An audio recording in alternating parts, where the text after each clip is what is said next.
utaanga o mautanga.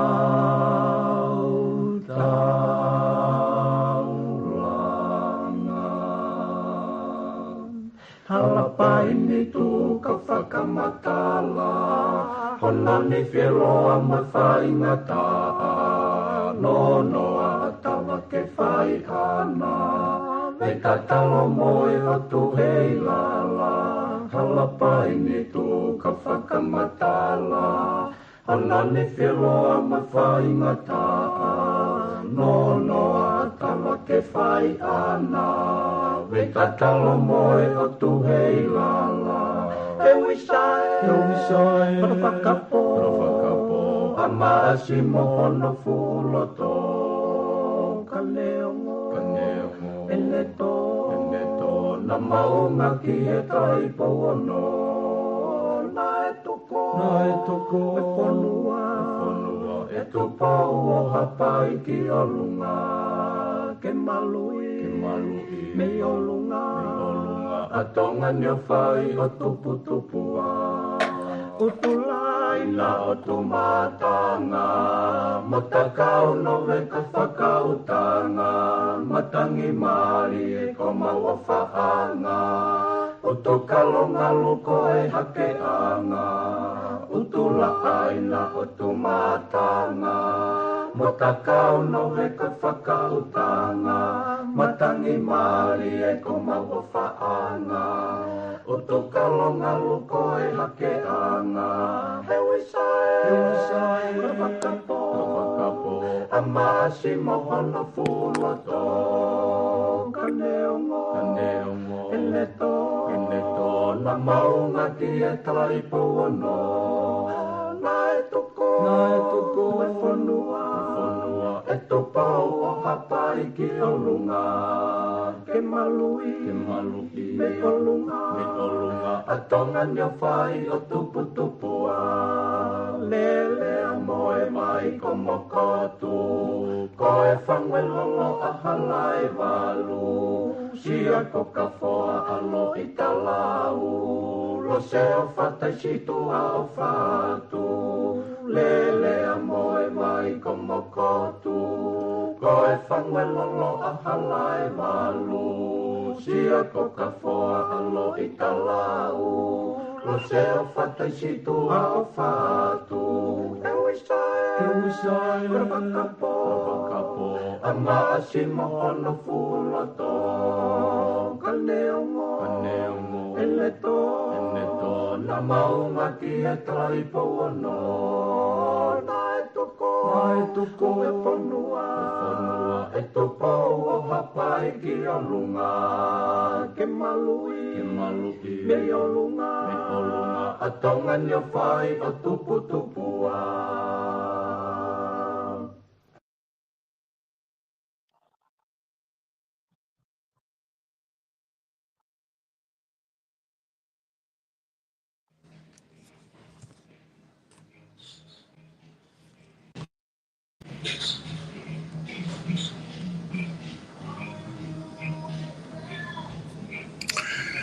Kokori ke hufa mo he tala malo e whanua ka mai ngahi tala whatapu ta pek wha o atu pamihin. Tanga te teo whai ki tō mamau kai a tai whai ngamaari e gweni ki whahau katoa e tau polo kalama kui. What whanua ki he ahoni. Ai ak ma whahau kot me tonga ni mo katak pe ka pau pe ne ongo atu ka tiki mo tolu ko whatawange pe lava pe ke ongo le rei atu ka tiki mo tolu polo kalama kui ni. O ku polo kalama kui ni ma whahau katoa me tonga ekin. Pea aku whahau kat pe telefonika ko whaampe e lava pe ke tau whia mo ki me neti ko nu mau tai nimi. Pea ma taimi ko e whafofonga lava ke whawhakatala noa ki ai tata le rei ko e piven ki he polokala mahe ahoni pea ko ilo i pe ko aholahi en whakakate ngahi whatongia ko toa pe mea ki mo tolu. Ai kau whafofonga ko ia e whare are a te teo atu ka pongpong ko e aholahi a ki hono whiri hapare e mia ma ai whanua. Pevene ku fefe hake ai whatongia ko ia ko mo lotonga ngawe malohi ki ai i ahoni bea ma pongpong. Alo bisa lo pa malo mau fa mari. Ko le de bige u fanga te bi fa tapu. Ko ia. Ko e Koe whanuan, una whaongongo pe ki a pongpong. Koe makatui toki.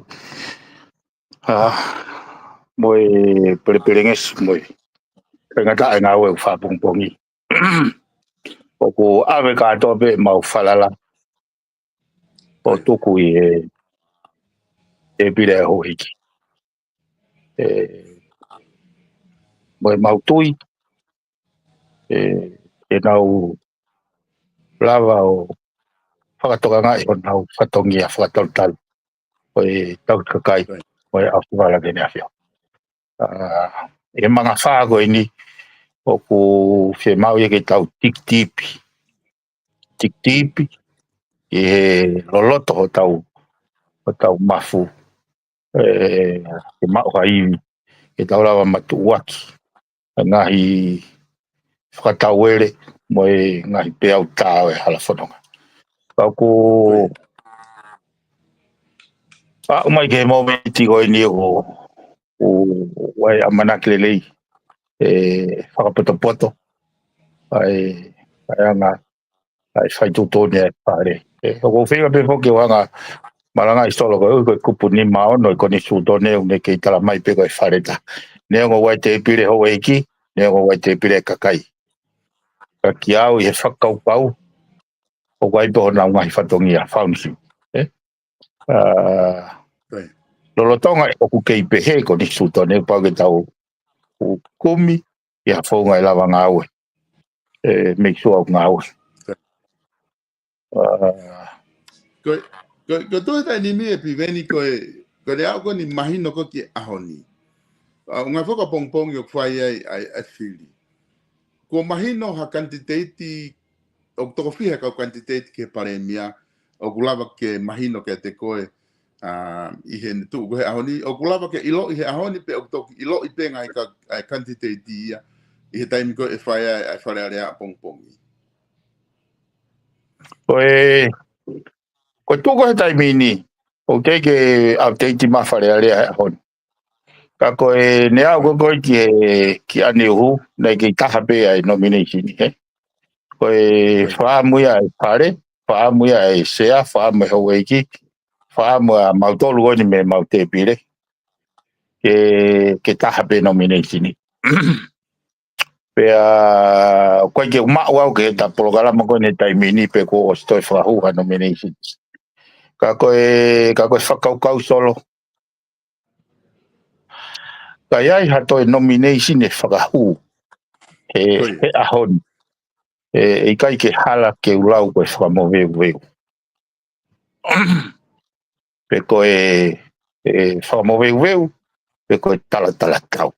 E kono moni solo osi mahino, o kui kai ko ha mga whae nia ha osi a whirilahi, koe ko mga whae nia ha mate a e paremia, koe mga whae nia na e withdraw ai confident ai whare. Pea mi he paremia mo e pure anga aho. Ma wha pere nge se apito. Pea na kusilave pe solo ke ngai makatu onga.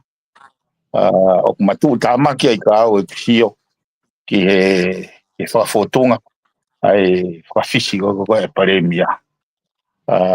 O ku uhinga ke herewa. Ka whange ko grau.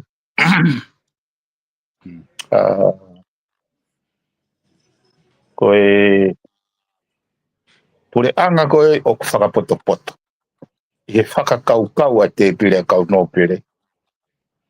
A pongi koe pure anga ia hoko ki ai whanua. O ko toku katoa e ois lava katoa e whatongia. A tu mautolo he tawhake kakai. O mautoku rewa ki o eki no pire ke nau. Whei tu e alge nau. O nau o ko wharea aki pa kou. O ko kei tui peki ai. Koe uhinga, ka pāti ke te tau nofo kumi koe hae uhinga whirea koe no pere. Noble people. E koe quality makehe. E koe kau no pere, koe ka kaipe. Kana e whakanofo ki nau tolu. pe fotu na tol ki ai o nga he na mahulu hake i he ngahi moral responsibility ai wa na fatongia o ku gai ke na tawa taina malbe na whakalawea ke whatara noa me mo ho iki tahe ka ho iki pani pe mai o spai me hu whatongia rea ke kau no pere kau na tawa taina pe kau tai te pire wa taka o ia tahe tawa taina e whare goi ni tau mo ua ka atoa ke a fio tau popula ka atoa ke kakai tau popula ke lao tau popula ko tau whatongia hei kai ke mo mai tawa taina o mai mo vete ke hange wiku fa tau hosi anga tau fotu o ka pure am dau o fa malo la ya solo he ko hanga ta i mai gi foi klipi ko na ko he ta por gala ma kosti e ko ya ko me ai unga ke fa tala noa e ko fe ui foki ko lau ga aku e hoko ga do ma fatongia nga u mo ma nga fa fare area e hoko do ko veve ka pau te mau kei hoko atu te whakatau hosi. Aia koe opposite ias, oi tō wholofola.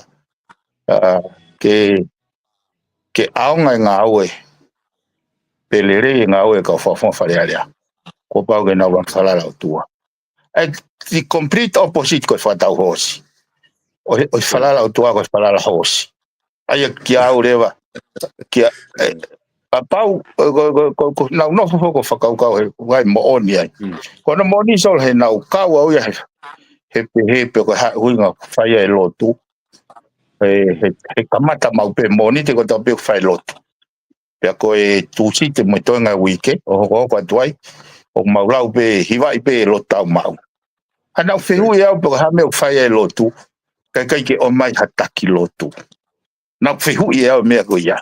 He koe anga koe whaukau ka pau koe uinga ke ne hulu ke hange haki kasa ke ne tataki hala whanonga whaitutu ne whare o mahu inga hange ko nau whakata solo e whanonga hake ke he lotu o ku kano le rei pe au ki aaga ku mataha ko ngā koe ke wamanaki o ku kano le rei pe au hila tau koe reptopu e nyau whai mea lau e lotu ki au e ko lau e au koe pau lotu solo leo ko ko va mai lo tu ga o tau fia o da ile me wa ta mai ko la o be mo report mo o mai ha fai pe kau o da mo ma fai fe kau ga tu e pau si lo tu au fai be da ko au ko fai ba o patongia fai ba nga we ko ne mo oni mo oskia vere nga ke ho kuivi o ko la be o ko lo tu i o toi peiki au ia meu para mata lere i o ka o lau e au ia kai ke ka hange ko e solo ko una fatano e to fola na pe ko pau ke waki ko hinga tu po waki ono mai lo tu ke kamata ke fare ala ko pau ke fara o tu ka taki ono winga ilo tau tono no fa foi tu solo o sta mai be ko fola tau tono no go to e ao sio ai ya ta hai hao ko e fainga fake go ke pehe to kua o ku pau mo o tua e ne o ye o runga ne de mai go na ko ne mo ilo tu si go e fare si go fa sia ka ki au e asi mai asi mai a e te falala ke o tua e fonga nga au o ku te fai ka pau o ku te loto ke te pare mia a te ngau e ke whakatau hosi ko ha mekanisi mia pe ko ha mea e ke falala ki ai ko tau o sisio mata so e palo pare mai whakatau hosi au nau o au ko nau na mau whatahane nai o rea baga ko whiwhia o kai ke whiwhia au hono pe ko hai o ko hui ka whiwhia ko ngā pare mia mau whirio mau kau whiwhia pe au he nahino ko hulungia mama ke o te ngau e ke mea ko whakatau hosi e koe oppositia. The complete oppositia. Koe whalala ki o toa hanga ko tau whalwhala. Whatau whalwhala dai. Nei o mai he aho. Whaere ko tu poula ki he laka masisu. Awe na mahukinga ka awe kai foi ako naki koe na hau. Mea kahe nau. Koe foi whehu I pea nau. Whehu I pea ho kata mai. Kane te ke hatalia. Ana toki lava he foi he to whalwhala ko ia. O hanga whawhekake. Pea mai mahukinga. E tau unu mai me he whakapouri ki he mama e lotu mo ako. O whai tutuni. Koe ngahi whataha lahi na mau whai. E foi waha taimi koe niso. Kau e mea na kapate mana tu. Na wakamama he taha kotoa. He pehe o hala tutuni e sea. Pea ko au. E tui whakapapa ku nai hala ne tutuni. E nei totonu ke ne tuange ke mau tālanga. He te kei kia ha fui se nao rio pehe ia. Pea kai kia ha konga kupu I lao hanga tonu ia. Ke ne tuhu I mai kake sola. O fie he foi dimension ko ia. Nau whanongo he polokarama e sea wharearea. Mahu inga ke iai e foi kolosi ke hu e kai ke lava e pare mea o whakawhisi ke ne avoiti ai. I vote of no confidence. E whai ame pehe. Si o kapana kai ke ue iha ke ia. He kai ke alu e tālanga ia. E toi māmange mo uhinga lere ia. Pea neongo o katoa e umea ko ia lahe lau ai pehe toi o atu pe ka kai tatau hoko hoko atu. Kia wila saving grace ko ko iksi o. Kia ko na mo ni ko o sileange pe ke mau ko e mau kulupu o tangi. Tau fia katoa pe tau tolu. Ko tau tolu whakafoi tui. Na tau hoko ko ki mea ngau he puha mea ngau anana ne whakotutu oeni. The invisible hands. Ia tahe whaipe mautore mau ngau whaipe ho e ke nau ngau whaipe he te apio ne ngau Kana ka ia tahe te nanga orchestrate katoa mea goia. But the invisible hand. Hei ki au solo koe pia I he manga whāko e ni. Uluaki koe ku hoko koha. Koha mea ngau I he ene puha mea ngau. Ua koe kusi au kai e toi ngau ka ape whakatau hosi. Halanga ha whonua I ha amanaki. Ma ua ha tāpua kai. Ego Koe tō koe ni e piveni mahino pito ai e whatala noa koe ni kuke whai. Koe ne tō koe ni hange ka te au kuke tala mai kua whakaho e quantitete pare mia ia me he ta whaaki koe ni a motona mo whakaho e mons. Aia koe ne tō koe ia mahino ai quantitete koe ako hai quantitete koe ko mo whakaho ki loto o ku ngofua ke ilo ke kakai e whanua. Peko ua ki ai o ku ngata a whe, ko ha taimi o ngata e whakaho e quantitete. o ia ngata e hau ka te whātau noa hon. E me heni wa ni te wanoa me heni totoni e mahino mai pe ku toia ha candidate. Ka koe candidate a mautolu na mau whahau e mautolu ia he whae whalaiti kosi. Koe kwaite kosi na mau whakatahai bea. Koe tolu e mau whakataha bea mo e time e pureanga.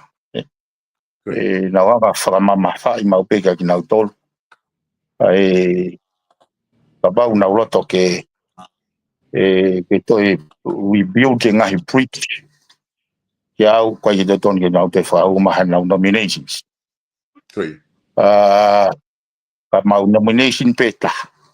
Ke mau oange ha Christmas fia ke kakai whanua pe moena fio. Aki eni. Ha mau hua te auhu. Whahawa ke puha paloti o kaha pe nomination.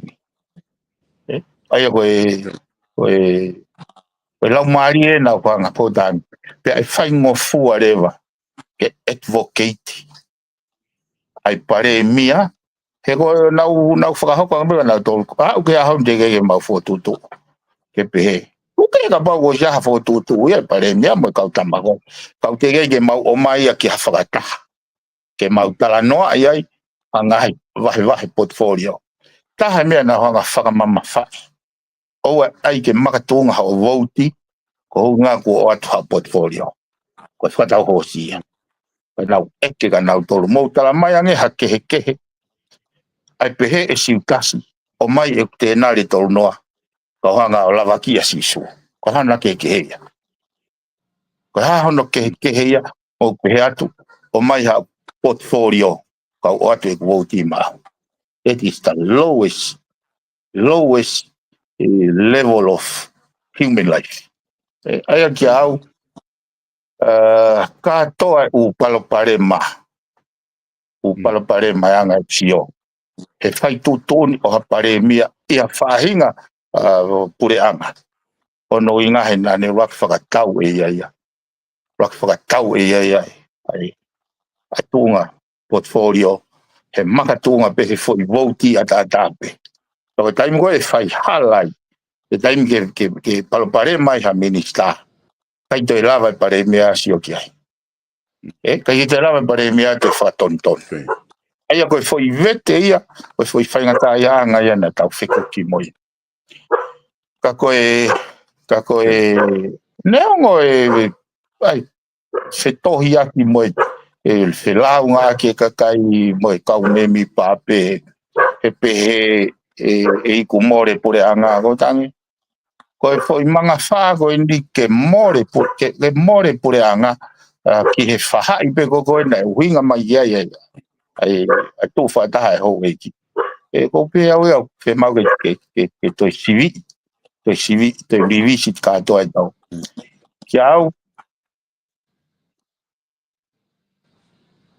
o inga le pe mai kai ke ola le tau ngawe about the tau ke ngawe ke fa tau hosi ke ko i volo fa tau hosi o tu punga ye pure covid tu punga e corruption tu punga ye tanu pe hala fa inga popo mai kau sio kita fil manako pane kai pe ke uloto ke usio he mea ko na was fala me foki solo he nei na yanga pe fok ai fakau ka we foi tu fo motua pe ko ui ko o mai ko foi yanga ulawa ko foi mistake go o kai ke tau go through he wants ke ho e fa valu ka tau ha ke a ta fa na o mai e fa nga mari ke talanga ia e fakau ka go ni ke ma so ko tu go ya kai ke mau to ngawe ke mau to le fakau ka fa tau hosi mau ngawe pe mau to ke mau falala pe e faka poto ai te pire go me pura ngalo tonga pe mo te pire ho ai ko foi fakau ka it only makes sense ke fili hataha me he grupo go na fa hu ai no bebe me opposition e fili hataha me opposition pe o mai le pou ai o te pire go ka tau fo tu ka tau hanga mitigating mo solo va palparema ai fe mamusi aki e fitu taki mo communication mo ne afio foi component mahuinga ia hala fononga fa politikare na falave foga ai solo ai mahuinga ia ali kwa ni o Singapore e foi platform o kune o mai e merino mo stability ke kakai e na ne tui e hoko e va lau e kakai e ne toi foki laka ya ngai ka ula ia ki mui a o si be hanau develop pe ke kakai ba lau mau riot o mau e ai na hinga le vai ki ai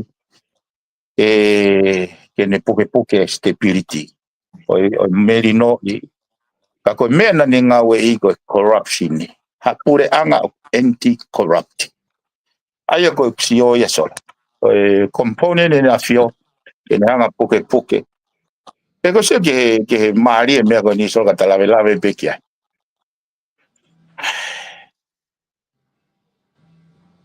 tai mai na hua toi ki fakata o kuia ye ponga ka no pere ka ko kakate ka no pere na ka yo na tanga ko ke fie mari o ku ke he ma fa o ka ma malolo o whakaukau lele i hei kiu hoko.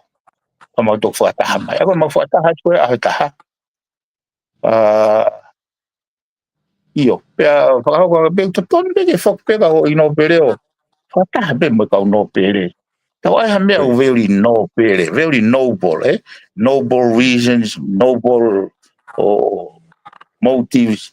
Ha mea o inga lele. Tau e whakasio pe hato whainga maari. Ai sai, Hoki rewa kau no pere o te whaipe na whataha ata.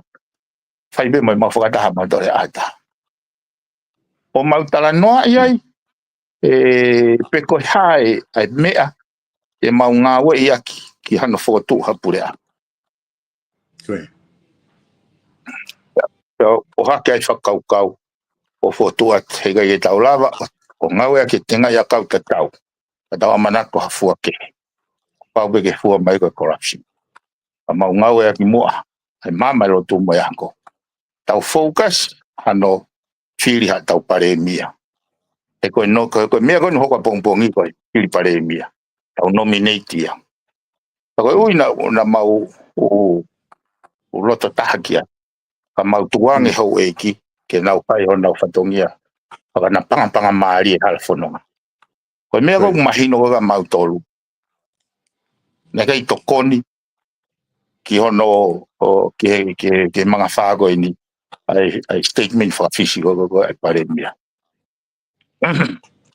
Ke ne hanga o build hapuchi, ke mau toe, ke mau lava i o whengawe aki, o hange ko ene whakaamu ke tū whakataha toka taha fitu. Tū whakataha toka taha fitu iha after her general elections, o make sense ia rau. Kako ai koe ke tū whakataha o se tō kehe mo ene awhio, pane tukua ki ene awhio, tukua ki ene kau nopere. O ongo whai kehe ia. Ongo whai kehe ia ka, o kai en lau maari e lele ia, pako mea koe nau kore ai, mo ofa mai ka pau mo ofa he whonua. Ka mo ofa he ne awhio. Ai ke taha pe tau nomination. Koe tōki kehe ia ai he na lau kei hao pena tō, o se fwoi whakataha tolu, mo ko ange whekau ta tau, nau ke o mai beke e whakatau hosi.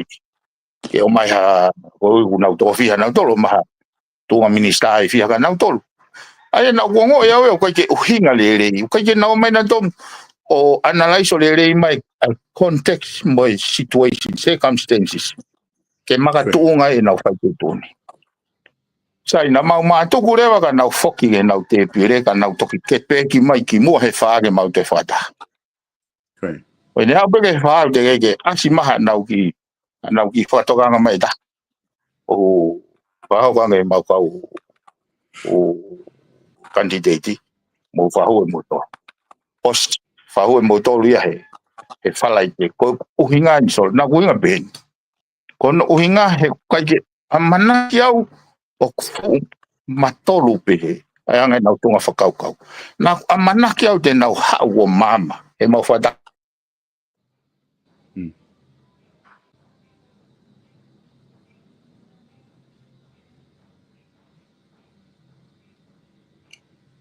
Bevene ke yongo ando pego drop down e taneti. E kai ma ke I he line pe ko ko famole more pe ka mo tol ko lo pe I he anga maheni pe mo to ko lahi ko ni tai lotoni o ko lahi apito mo fehu yo mo tohi mai I he ta proklama ka ko famole more ka mo tolu na ma uhinga na ke toloi mai proklama me time na to don ke proklama I fiu feinga apito auia ke lava o connect ha fainga internet I tongani ko nga ke lava ke ngawe aki e ku laptopu pe ha me ngawe ku lahi ke lava ke u suwakai katoa ke mea ta ko me beni na decide for me ko ni ke ma ai pe he telefoni pe I telefoni ko ke lava o sio atu ki ha mo comment I he time ko ma le pro kalama ka ko for me more ka pa ga mo nga fiu o ko ke tuku mai pa more ke lava ke u wakai ki ai ka ko tui male au nganga ke mo whanonga pe he whamatala ko mai he whafofonga ko nga pa tau sio le wa pong ia ki time ko te tawa o ko ki he fili a pong e piven ko le mahalo ku ke e lava whanonga mai tai nimi o koe whanau mai ia ko whanonga te tai nimi ko tu ko ni hanga ko whamatala na iai whake toko lahi na mahino pe ta whaake ko ku iai e pure anga leo o ku pia mona ku kau popo wanga mahini ko ku wanga ke kakai o mahino pe ku nau I he laine toko hiva. Ko mo tol ko na mo whahu e vonse o mo I he laine mo toko valu. Pe toko hiva rewa mo kau no pere. Ko e whakaukau ina e nofo he toko lahi. O na whakaukau o ku iai pe to tonu. Pe na kau pe mo pureanga reo he nau malangai. Mo nau kai la lahi au pito. Ka pau te aha taimi ko kau no pere nau tu whataha. O te tonu ke mo tu whataha. Ka koe na kuhange koe whamatala ke o mai na mou whenga, I he ngahi whakataha na mou whahako mo ki nao tolu, o kore ka nao tolu ke nao pōpō, ka aua pe whakatau hosi, pe whake a ngahi lakanga, ka lawa ke whaia e tu whataha. Ka koe na oste ngahi whakataha tolu ko iang mahino, o ku ikai pe ke iai ha nao tari e o atu. Pe o tui mahalo o ku mahino au pita ta whaaki ko ia ki he kakai e whonua. He oku ikai ke loko uhinga le rei I whakaukau atu ke to e whalala ai wharearea mei he pare mia mo kabineti ko ia. Pena uto e talamai nau tolu o kutea e nau kantiteiti ko inga ke tuku mai ko inga ki te nama o guai pe nau to ton whakalao nau tolu ia whakonistu toni. Ki ai ka ko uhinga e na e whai ai vote of no confidence ko more whalala. Whawhise pare mia ko whalala. Ako ni au nau te aku kapau te fotu mai hana kandidate na to oso mo ngahi area. Hena amanake foke kakai ia. Te nau mai pe o mai na falala ke te timiko ni ka fonga kakai. Ke mo do ki fetala no a ke ha fainga uhinga ke lava ke fahanga e whakataha na malava ke ngai whakataha to ta fitu. He oku lere ia pito kakai ko ni oku loto. Ka ko inga kapau ka mahino I ho whakamatala pe ko tonu e mau e piven. Na mo wiku koe he taini mina kai peke malama ke mo whaihanga e whakataha. Ai kone tu he taini mi ko mo whalala mo tolu ia ke mo ngai whakataha pe me kau no pere ko ia e toko hiwa. Oku ko tonu ia whamatala pimen ko me e hoko taini mi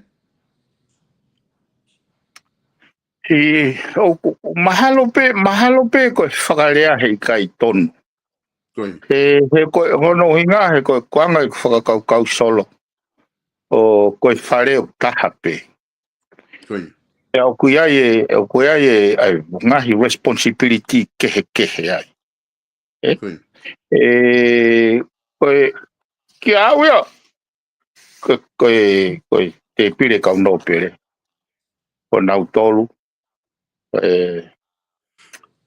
Ko nau tolu. O kuiai e nau ngafa. Ki he foi taimensi ni ko koe o Merino mo e whakapalanisi o mai he tau fotutofa sosiale. Koe kau whafofonga whiri he kakai. Nau tolu ia koe ai ho nau ngafa ke he executive. Koe taha whoke mea na malanga I solo o he osi pe koe whawhise pare mea ke he kau no pere. Te mohanga manuki e kakai. Ka pau te mo kei whakatu mai ke aha mo kantiteiti.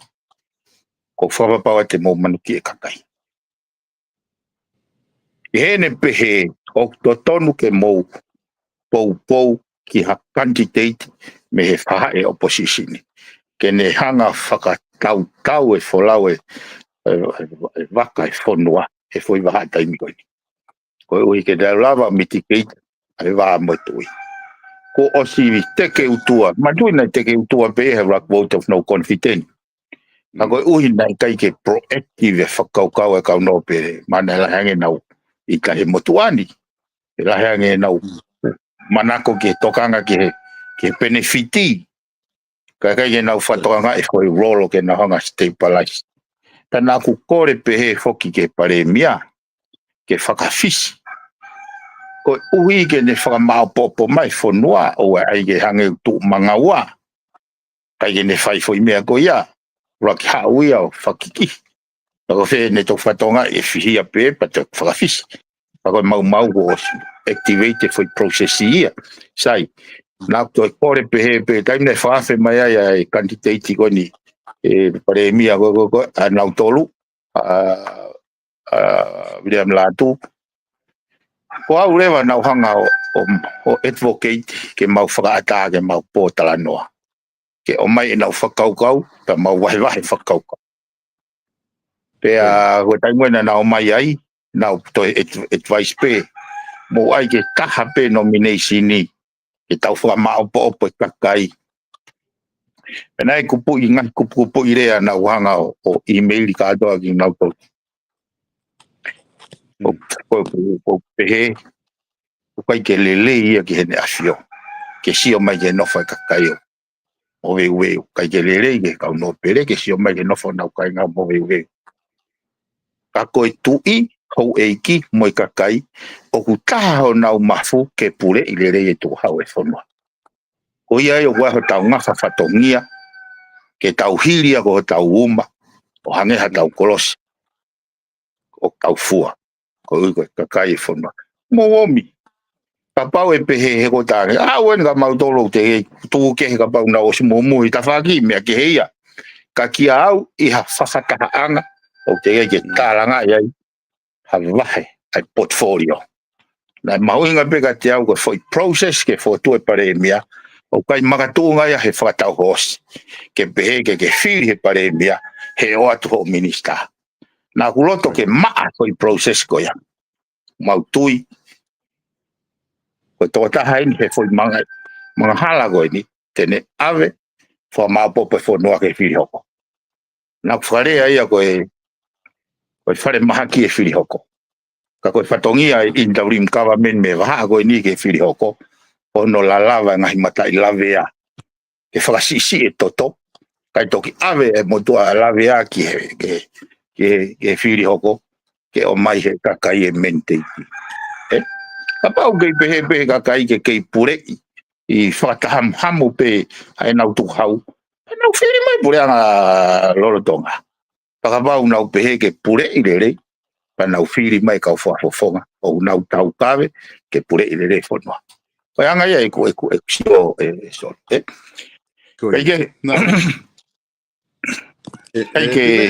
Kai ke maulava, e ose foi whakataha e tolu, ke nau tari e foi whakaukau ea. Kana e mahino bega te au. Hoko tuka pimen. Ikai, humai. Koe ne tu mi e pimeni. Naku heka he mea leo o whainga mai ki koloni aneu o hau ko kumi ku ai mo temo mea ke lava whai ke polo kalamai interneti. Naku whamoi hake ku lotonga whai ai whai eke mehere tio ko ia ai Broadcom Katarina. Mehe ta whaaki ko ia ai pureanga reo. Ai kuna konga ini mea na whanong ki ai. Oku mau e whika. Oku ko mautolu na tokolahi taha kakai na whiria mautolu. Pea oku mau whapapau i te mau pureanga pe i e whiri koe nea pōpōi. Aia koe konga ia oku ana aku pick up me whaka eke koe nea whai hele te oku ia he ku lere mai ane uku koe ki koloni. Pea whakaukau gai oku nau mao e whika. Ai ku nau toko hiva. Pea ko motolu ko na mo whaho e wonsu mo toko walu. O koe ki hata hae ia motolu, he onga foi kulupu ko ia te mo mao e whika. He koe ngahe koe whao e pure anga e pau ke taha whaa ia. Oku hala ia ke claim he taha mo mao e whika, a ke toko hiva pe ko toko walu. Ko pau ke taha whaa. Pea ua ki ai, na aku tofiha e mau whanongo foki, me he ngahi kabineti ko tau situ o mea o ke kabineti ko ni. Ko ngahi whai tu uni i he kabineti, ko pau ke loto kotoa ki ai e kabineti ia pe toki. He ke malawa ia ke hiki nima ia pe hiki ha toko tolu ia pe toko taha. O ku hiki haka toko taha kai ke loto ki ai. He ke u ia ko kabineti sisi ne umea ko ia. Ko ngai mea ko toa koni na e whai e ko hono whakaangai a ekpare mia pe mangai tu uni a kabineti na kai ke hao hataha ia ai o au ke pure angare ore o koni o kuna ore o mai e o ka pongpongi ko ngai tu uni ko ia na kau ko toa ai he ko pau ke nau io ka lava ke hoko ngai tu uni ko ngai mea ko ni mo whamatala ki ai whakatau wakapuna mai hafua. So oku kai ke lava ke uhinga le rei ki kakai e whanua ia. A hono tuku hifo taki, te ala talamai rewa toi ngai kabineti o ko nau tole le rei taha ke nau hoko atu a hono ta taki whanua ka koe konga ki nau tolu o tutu uni kabineti ko haho wakai ki ai. O ia, mea pango ia solo koe stapon pe e pure ala lotonga. Koe e whemai dato ha rocket scientist kin te ha whamatala. Ka kia awe was fe unga ka uia ai tala noa e isiu e pure anga lotonga. Moi nau tai whalalanga. Was fe unga e isiu e goia. Koe kiu te te tau forever debating he mea goia he te peke te lava o ka kia au. Ia au e kauia he ulunganga tai whiauna ka pau o ku nau kei whakakikihipe. Ka pau nau kei whakakikihipe. Ko wange ko rau ko kabineti mo e nau kau poupou. Withdraw mai he ne afio ene confident me nau tol withdraw ai ho e ki nau confident withdraw e mau tol me opposition e mau confident. Ke tau whakakau o nau ke o mahatala noa mata i whika. Ke au e, o kou whihu i au ai tūnga atamai le rei o nau iai. He o mai o tā noa mata i whika he manga whāgo ini. Kau e he tūnga whakamā o kua i kai e māma e lo tū mo e ako. He kuonga, he fufoi, manga whā whakapōpō uri go ini, ka nau mai tā noa mata i whika. Ia o me apango ia o feina o pito ki nau tolo. O he kono mo ni nai ki mei ngutu hua ka pau na ko e nau o nei kai ke te ko statement nei pai he pare mea e ne kwafisi nei kai ke ne faia nei ki mei ngutu hua. He kono mo ni e solo ko ke tukua ki ipe. Ko e guilty by association whahinga mea koe ni. Koe what makes sense. Me heni ki a pongi, koe nau pelu la. Tuange a ki he oppositioni, pokotu wat, ha candidate, pea nau hio whakalupua ki ai o poupou ki ai. Ka tau ngā we e whai mga whāko ni hepu. Hange pe ka au ia e ni ko hawhoi interim cabinet pe nia ke mehen ke whiri. Koutu ko ospe ai patseti. Ospe ai patseti i sune. O ka mata malolo kai whai whiri lahi. Aia ki au, ka koe uhi koe nau koe nau ilo o kui ai e tai whie maari e lahi mehene a whio.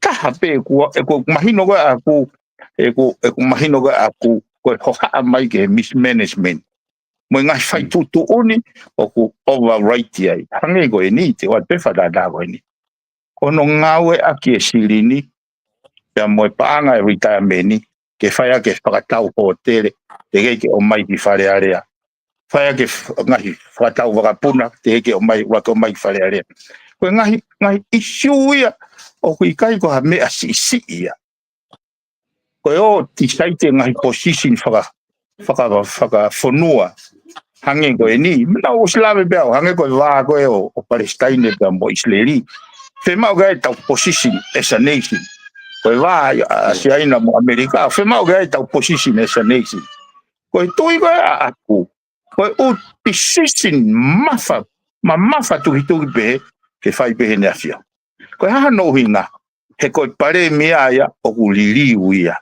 e malama fe ke tau whakawhala ka decision o ha pare mia o no ta ua tuwe ki tua. O se mena ta tolu tuwe ki tua.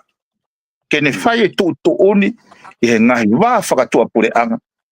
Ai ilo gai ne afio. Ko wanga e usio, ko foi manga wha koe ni tuwe toi tānoa te mokala, tānoa politiki. Tala noa mai he whaingai, mitigate wā koe ni, ai foi wā whenga wā ki cooperation mo hau eiki, heke ne afio, ke taulawa maano. Taulawa maano he foi mo mga wha koe ni. Pia ki awia e tolo. Pai ko mga wha ni ke tala noa politiki mai ai hau eiki, tānoa matai whika.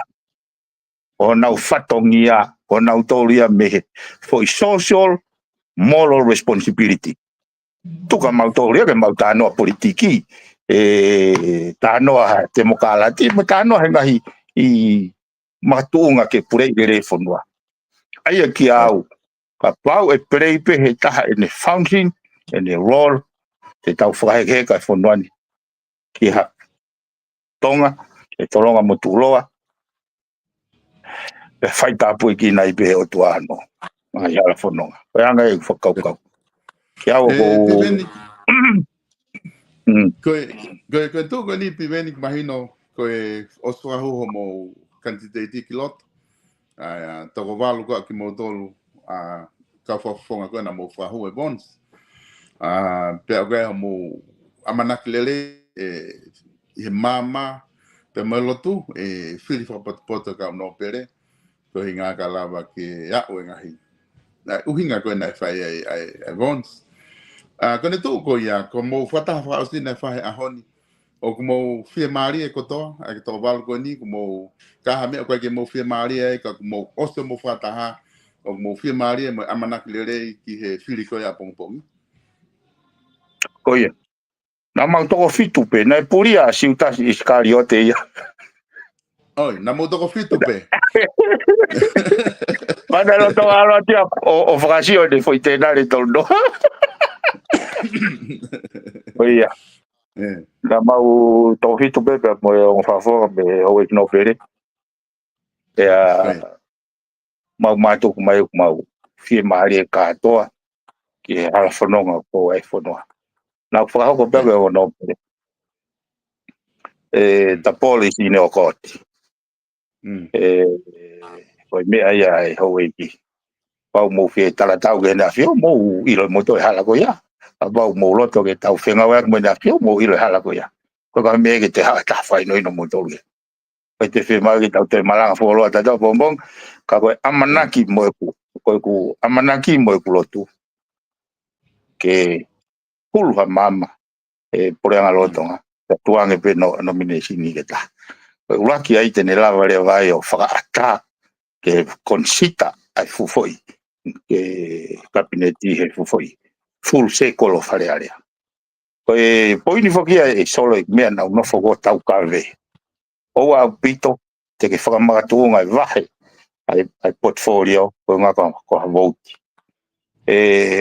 tau kai ke ton ke hawe hau e ki o whakatau e na vote ko portfolio let it be decided by merit rather than horse racing. He iai pe ngai tuonga, e uhinga le re yang, ke o mai hou e kiki ai. Ka kui kai ko haola ia, a e ne hao whakatau e ne vouti. He pe ke pureanga lorotonga. E iai pe kau minista, he angai whakaukau aku, angai whakaukau. E uhinga le re, ke hao. Ka kui kai ko ha uhinga ia, o ngai na o mai tala mai, o mai ha mau minista amatorifia. Ai ko foi ivolo na loto au ke usio ka ko ia fononga e ai kulupu ko ni so entirely ai ko taha me na hanga fotu o ko manga fa pe ya ko ni ya ke nga ko ma inga ko ke fra ka ke fa fe mai no aki cooperations not antagonistic not opposition not hostility ke taulava whenga wak mai na whio. He ui mai e nea whio ke pure i lerei tuka, ui mai ka hou eki ke pure i lerei, ui atu mo mautolu ke pure i lerei. Ia koe whaamuia, mai amanaki a kakai. He koe whaunga pe ia, e lawa i ke vahe tau, pe a whea, pure lao he ngai fai tutu ni ya u ke to e ve u ke sio ke ai ya ko e amanaki au te vo ke u whaka papau mare osko ni te lava o sio pe wa to e whakahu ka ko e pat ka pau e to ia whakahu it will means te mau ko akria pongpong ko pau ke mau hanga o malanga inga te stoi moni o uhinga ai pau ai pe na hanga o saine ngai pu kontureki koni e weekend ni ke malava puna vava u kawe u me go ya ko pau ke to o hake na ngahi sio ko me na puloto ke oua e hoko he voto o no confident pena kai ke uloto ke mau alu ke paloti he uhinga go ini ko kai ke mahino tu ai fahinga he mo o feina pe na o feina pit ai ho ke ni na fano na ke ai pe na uloto pa fo ngai kakai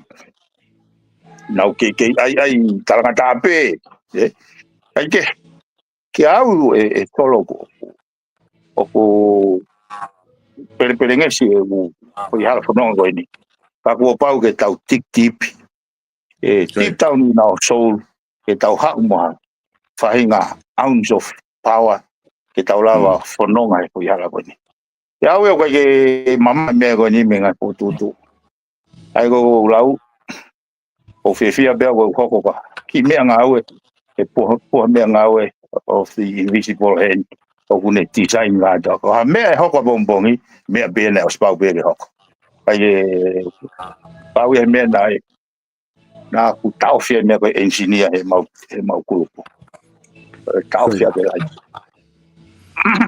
hange foke ko na ke tala no ki ai ko te I he ko mana tu pe ni mahala ko mahina e taha ko o si na ta na e hawe ngai whakamatala ko whika aku me malawa puna. Pena ta kamata hanga ki ai ke lerea e ta ngahi polokalama ai ke whakahoko. Ai ngahi mea ko o mai e kakai. Ko ngā ku nau ilo I ko o teu e pure anga ko ia reo. O puranga ko tonga ko ni nau toku reo he taimi ko ia. Ka ko ngā whako ko ngahi mea ko ni au hake au lako mai vons mo mea pata awhe ke ngahi mea ko ku o lere dai ni me o tau hao ai ko ni he vons pe aunga au pito pe ia ka ko tu e toki ai hatai me osi ko ni ai e flipare mea te tato e foki ki he malawa puna tato te fito ki he ngai palapare ma ko ni na tau sio ke o ai hoko hange ko na ki whawha matala ki ai ka ko ngā ko tuku mai ko ni ahe taha wha ko ni o koe pe na ngai mea lere I whai sio ki ai ka ku kei malawa e pure anga reo na whai o saine e whi contract ko ni ke ka taha muri ke na hanga whakalere ko ia mara wapuna. Pea ku kamata koen ke ilo he kakai ko ilo pea ku klahi au pito u whetu taki mai. I he loto mamahi, I he whetu taki mai he ngahi whamatala. Ka koti e pipene toki mau hawhainga maari e ke tatoki foki ke isi ko ia I ha hiri ange setolo e paremia pea whiri mo kabineti. Pea osko ia pea tau ki inonga atu ko he ngai au ko pea tatoki isi o le vai ki he isiu mahu inga ko ia ke whahawakai ki ai. Ka koe ngai no nua foki ia o e nā tau whau mai fo I wai hala ko ni. Ka koe ne tūku he tai ni mi, hange ki a te au he ne tūku he tai ni mi, koe kau no pere, e toko hiwa, I he mama ko e nau whiri. He ko usio pe he ko ilo I pe, ni koe na nau kau hono whamooni o whakakato ake tohi koe vons, hange na kau asia ko mit kakato na nau popola he pito ke pure angaka na e wha o ware ka manatole kau nau hingo ai whamooni. Pero o ku amanaki kakai he kai ke hange hawa I ngā ai mea o ware pe ku whamooni ke tuhui fo pure angaka nau te whamooni na doria ke popo ke pure angaka. Ka koe whalala, koe toko walu ko a mautolu, pia me toko hiwa ka kau no pere, e lava le rei, ke whiri ai pure angaka, pia koe mea taha. Ko I to tonu fa ko listu tone ke pare mia ko e fili ke ne fili ne kabineti o tatawa pe ai ko ni tu ko ni o como falala pe ke pare mia o tatawa pe ko haite ne fili ko ne lava ya ai fili pe te mo fie mari ke te kai ka como o si fie mari pe e lava pe pare mia o tataki ai mea koe aku mo amanaki mo loto ki ai. Koia. Koe lau maari ea ke tuki mono nofo e kau whapaponga. Oua te ke hau, ko ngau e pia ka halerei pia. Ke mahino ka ki nau tau, koe lerei o mau ngau e i, koe lerei pia e kakai. Aia ke au ia, koe ke kai o mahu portfolio aku, kai ke fie maari e pia. Mea beko mahu ngai ai, ke tamte i mea goni ui koe whatau hos. Fu i wolo pia. Pea nei pu ilo pehe mau kau. I was restless he whanongo hake utoi. Whamatala haka taha ke whatau e hosi koe pa. Engine e hosi koe. Ki au iau. Osi hono ko ngā nei. Ako e anga pe na wau si ai taingi koia. Ako au whamalo lahi au. Intervention nei pai hene a fio. E ka pau nei kai. Osi ho tau, e wha ho tau reo e taira. I kai peke te hanga mai nau tō. Kai ke awe au kui ai re son lahi au kua ko i he mga whaago ni son. O tako, e pia pia ko pau e pua mea ngā weo i riki po he. Aina ne design kātoa mea. Mea ko ni nere ke ilo ta hira wataia o fotu tu kātoa mea ko ni me he ne own kona. Ebe na mau ilo hange te wate whatata koe ti. Koe kusaini aku mo kāperi he ahongo fulu ia o katopa. Nong whahua mea i novema. Koe foi, koe incidental le mea koe. Naka jaha whakakau ia e hoko mai u mea koe o auke koe mea koe ni he ahoni. Kakapa mahana kai ke masaini ai mahana me loto si ai be me ia o kai ke te whakaukai ke weli mai foi mo sini o mea pehe ke au wango si o how it happened mo connect ke utoti o go lava si o na ia master designer na ia be ia is a strike of lucky because e be all of a sudden hoko foi me no it was never like that o si o ai go o sa ho ka pia ke mawadama o ku fie lahi a kuia o koe ko ngai ko tau fili pare mia pompo o fie lahi a kuia ko fonga file pare mia o tau malahe me pa tau hosi o ave tau falala ya si o o fie a kuia e koe whakakata mai e kautama o o tai me o ke malangai o ke hange o ke alu ke lotu ka wai pe ke alu ka lotu o tage i huke ke loloto o si o takafi pe toi i huke ke loloto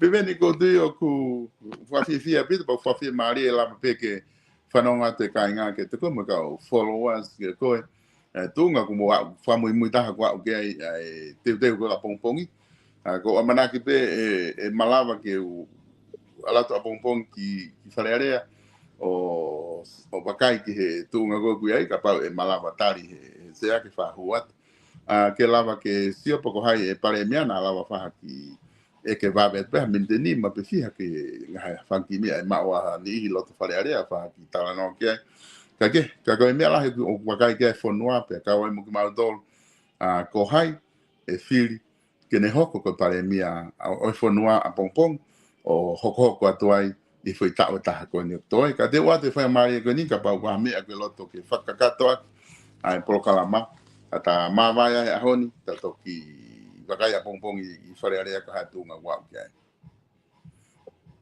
Solo o koe ki motua na mo whaapolo ka lama pai whikau o hai wa sares wa Sares o roto ki whakahoka te whakamālola e lahi au pito mea na kuako o kako lava pe o sio o invisible hand o ku ngau behind the whole process ko whamalo te motua ko ia. O ate whamalo lahi ki he ka kai ko toa pena nau. Pou mai motokon mai ka. Ai taim lahi solo ko ahake. Puputu e whakaukau. O kai beko sohi fo kai ki septa. Nau ri mai ki foi waine. Ai ki au he whakaukau whenganga we aki. Kai ke ahata ne whaloto ia ta. Ka ko he foi mga whako ne o ko whi whamalo. He ku malawa whai hok whatongia. I he tui aki. He nā ku tui koe le rei o ko ngā we i koe le rei pēka kai. He nā ku o ko mawe maa whana mawahe. Ma hui a te furoa koe ni. O ku kio. O ku alaini le rei. Ai ngahi whatongia a wharearea.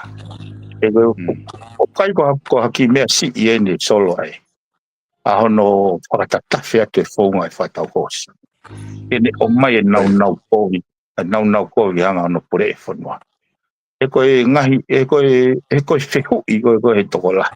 Kai uhinga tuku e ta mako le rei koe. Kai o mai e fu tama whauri whokirifi koe. Ai ko uhinga pehe. Kai ke manatui solo o amanaki be mama ke kakai. Ai uhinga nau hanga whakatehu ia. Ai tuku kilangi. Matui kua nau whakataki. E kai ke rua wasi o ke mea koe ia i wharearea. Ke nau whalala.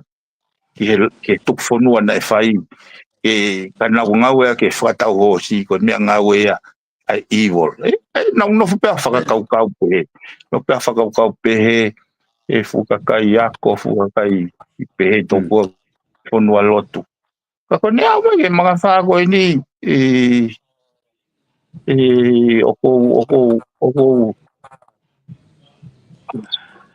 oko pehe nai kai ke o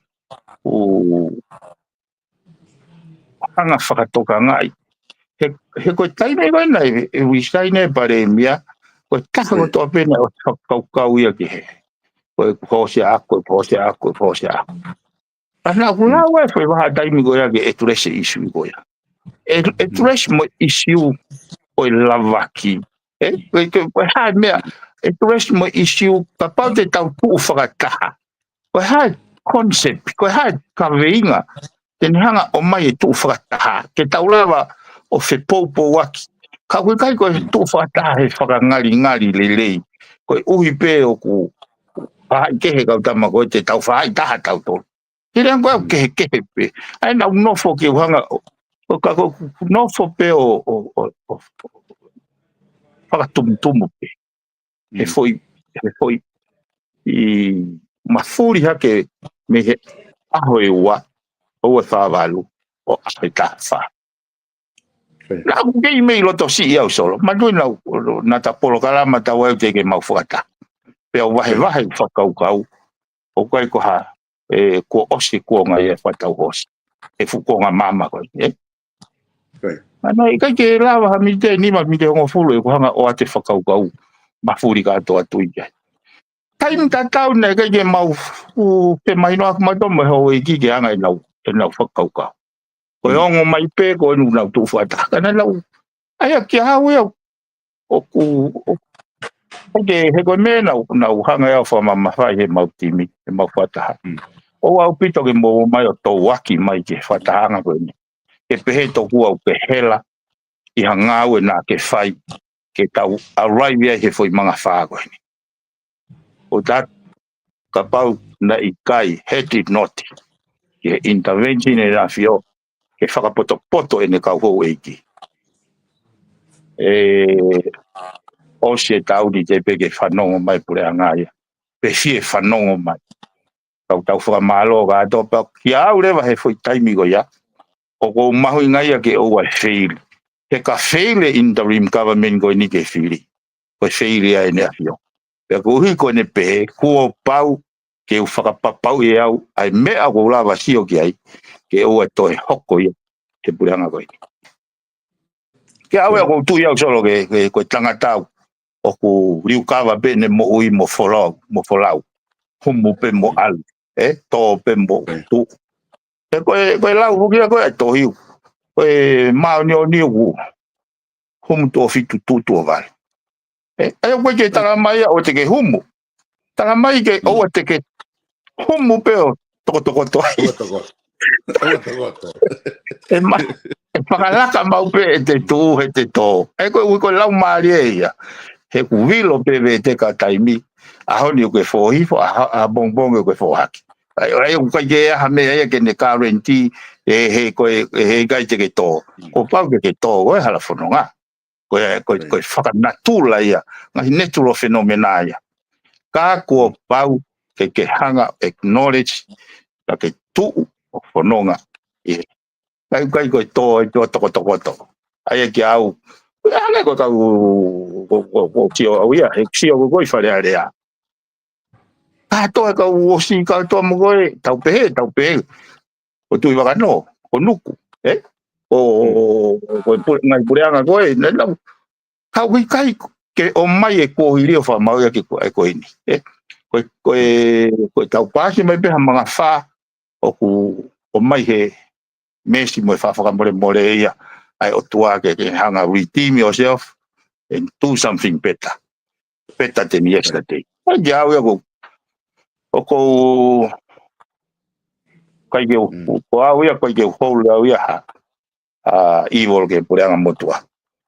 Ki au na ko silea kia he tapolo karama lolotonga na hoko ko whakafofonga whare area pau ke mau whaapapa e whire kakai. Ko hono to na dolu mo me foi position ko ya ko lao pe ko fili hoko ai ki au ka pau e hanga hi me na mau ia halao lahi ngahi mechanism recall process ia e lava ya activate ke nga we kia ka go ke ma pe o fala ga na dol fa mo nge pe ke nau mama feuma ke nau pelu ko ko ala kono ngai mau inga ke tau talitali pirinise merino he ahua ne ma mau inga ke tau hanga whakatoka lere ia tu ia he ahua wha. Koe. Piveni wha malola het ka koe i he polokalama koe ulawa whai he ahoni.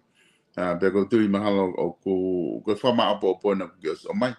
O tatau pe ki he kauno pere, o mau ke ofa pe ki ai. Pag mau inga apita po mo e whakau ko ki o mai. Ke whapaapai ai kau whafofonga kotoa pe e toko taha fitu. Ko whiri mai e he kakai o ngahi wā henga kotoa pe. Ke nā hoko ko whafofonga i whare area. O tatau pe peko haho e ola hao mō whiri pe whiri ki he mā pe whiri ki he matau. Ko hai e whiri ki he, ko hai e whiri ki he. Ka koe whiri e kakai pe toki i he kakai ia. Ke nauhanga o whamau i o fuatautau ki mautolu. I he whiri koe ka hoko he tau ka hau. O fuatatau ki he ngāua ko whai. Kaike, o ku mahalo te tā ngatai pe ahoni piveni. O whātu ke te koe pe mo e ngāua ko whahoko. Te toki wheloaki a pongpongi i he whareare a pongpongi. Ia solo, o leo mai ki ngofua ke ateni e whipare mea pongpongi. Koe o whātu, koe rato ki au. Koe whemau me ki te unga whātonga. Okay. Okay. Ia. Okay. Te tala ka pongpongi piveni o whātu. Kainga ku whamaloa te kating mautolu i he lava koia. Ke maukau mai i he polokalama whatwhanua fōou i he ahon. Hange koia ku whatala noa kei ai whafafonga. Tonga tapitu paula piveni piukala. Tū ngai nā kui ai whamui ai teu atu koia ke whiri wharerea pongpong. Nā ku whaike eke ki ai. Anga whewheha ku lava o hunoa ia te wharerea o sio. Lava pe whai sio he TV. Ka koe ngā ku itonga ni he daini mi. Nā ku whaam hake pe whakaukau. na lava ke uhu atu ki wharearea o kau he kau mamata ko ia me sea mui ki he mea hoko mo tau seo tonu ki he tika fo ke hu au ki wharearea even pe wharearea pe kau tika pe ke hu au ki he building ko ia ke uiloi pe wā se fa au matoria hu ki he beehive ko i New Zealand i Wellington ko mau ka whainga maari e ki huai ki loto pe ko fua ampe ko fo ki lo ka mea whai ke lava ngā au e kotoa e umea ke whaha ngā au e kia ko ato na peti o algai te albemo ki telefoni e koni ko lava pe por kalama atuai pakapau e mau hawhainga maari e i he moe pare mea fo au te uhanga o whahoka ki interview pe a moia pe a kapau e mau ai mahani i kehe o au ke pure anga ko ni malolo kapau ko pure anga ko ia ko hai pe e lava mau hawhainga maari e loto ai te ulau ko koloa ia ke lava whaha ki interview no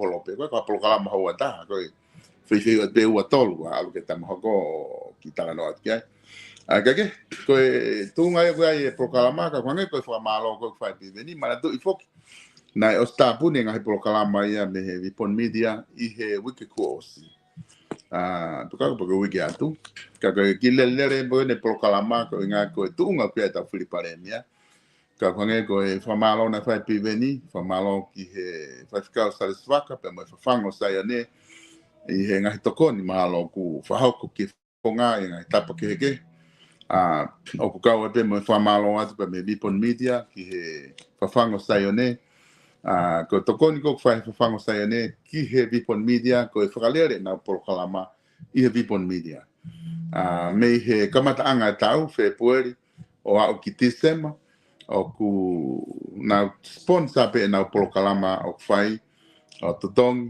i he hoa taha i he wike kotoa pe o lere pe prokalama me he neava ko i sanuari wiki whaosi pe ko februari wike ulaki tok taufi pe he te Christmasi pe ko prokalama he wike kotoa pe ko ia o mes februari ki December o tokoni lahi apito e na totong ko fai ki na prokalama hoa taha ko ia ki he ngai whatongia kwhai e vipon media ko e sponsor ia kwhai e he whawhango saia ne ko e nau totong pia na prokalama ka ku whamalo lahi atu whaiwhakau satisfaka kia te koe i ngā koe tokoni ko dobe pa mo ngai prokalama ko mo whai pia kai ki ngā tai ka ngai tokoni kehe ko mo whai ki whafofonga o ku wate whamalo ai ki whawhango saia ne sa reska o ma mispane i homo tokoni ko tō bea whai. Ko e kautaha ko ia finance ai South Pacific Loans, stare ki tubo, ko whamalola he atu ki ai. Thank you so much, South Pacific Loans, for all your contributions throughout the year, from the beginning of the year until the end of the year, like December. This is the 4th year of your contribution to Vipon Media. Thank you so much.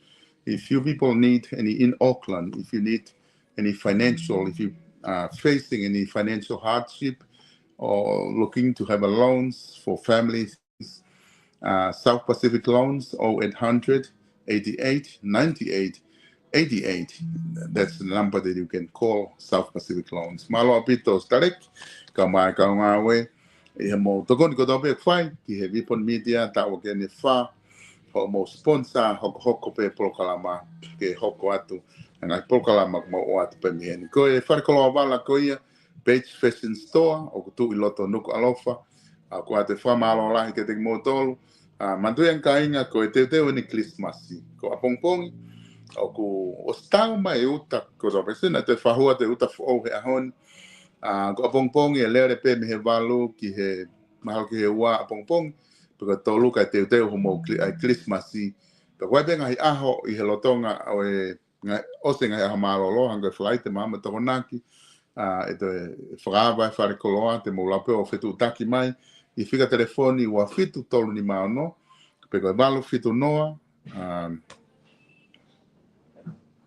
balu fitu noa wal ni matolu pe fit ni matolu balu fitu noa fit ni matolu te ke lava fitu tak mai ka fika o page fashion store ko wa fitu tolu ni mano ka fika ia o whaikoloa te ke lava fitu tak ki ai o eke ai ngai taimi ko fa o ku lava ki whatau te ngai bala ko ni o tau whamalo ke page fashion store e ngai tokoni ko tau pe whai ki ngai proklama ko atu ke ngatai ka ko whare kosi ko Francis Tickets tonga ai ko proklama ko ni ko whahoka te me office i he Francis Tickets tonga ai tu beta whaake page fashion o kulere kos uluia pa mai kakai tokolahi apito i he konga ko ki mua ka konga ini ki office ko whahoka to e proklama whamalo at ka te mo dol mo wafea Francis Tickets tonga i hono popo i pa mono tokoni i ko i ai taunga awe